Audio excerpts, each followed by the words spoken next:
So, our story today is a Jataka tale. It comes from Buddhist history, and it goes like this. So, on the edge of a village in Japan, there was a Buddhist temple, and at their temple, there was a school where boys, and yes, at that time, long ago, it was just boys, would come and learn about Buddhism. And they would come and be taught by a teacher, a wise old man, an old monk, who would teach them the ways and the stories and the teachings of Buddhism.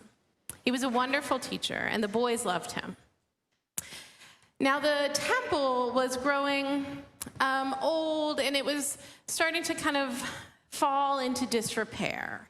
The walls needed painted. The gate on the garden the latch had kind of broken. It didn't lock anymore. The wall around the garden, the stones were falling out of the wall. They needed to kind of be fixed. So there were a lot of upkeep that needed to be done at this temple. So the teacher, the monk, decided he would teach a lesson to his students. He would do not just a lesson, but a little bit of a test. So he gathered his students together, and he said, "Boys, today I want to talk to you about something. You know that our temple is growing old. It is starting to fall apart a little bit. You know that I, too, am growing old, and I fear that I haven't taught you a very important lesson. I haven't taught you how to go out and earn your own money yet. I haven't done that. And we don't have enough money to maintain our temple. We don't have enough money to repair our temple. And at this point, I can only think of one way that we can keep the lights on, keep our temple going, keep ourselves fed.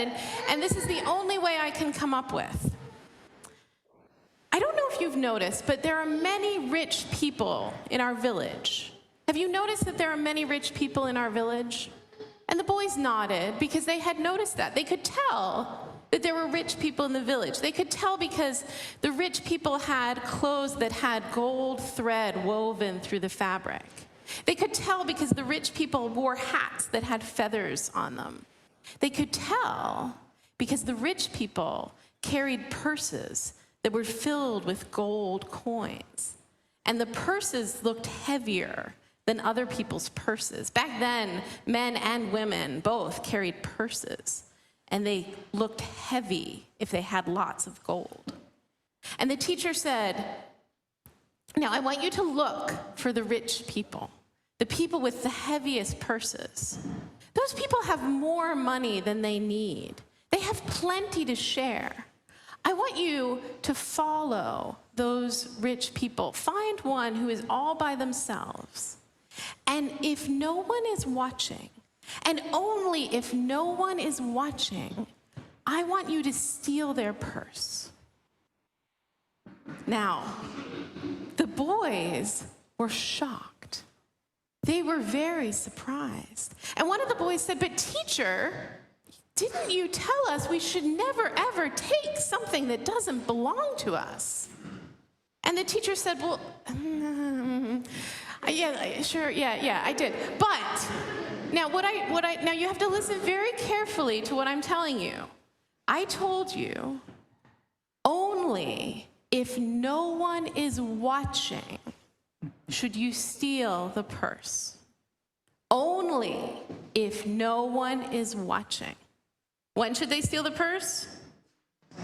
No one is watching. Right. And so he said, "Okay, now go. Out. And he shooed them out of the room. And the boys went out, except for one boy who was standing, kind of hiding in the corner. And the monk stood at the door, shooed the boys out, and turned around, and there was this boy standing in the corner.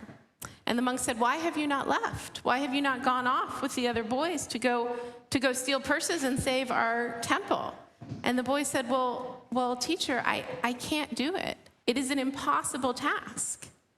And the teacher said, well, why can't you do this? And the boy said, well, there is no way in heaven or earth that I could steal without someone watching. Because I would always be watching myself. I would always see myself, and I would see myself stealing, and I cannot do that.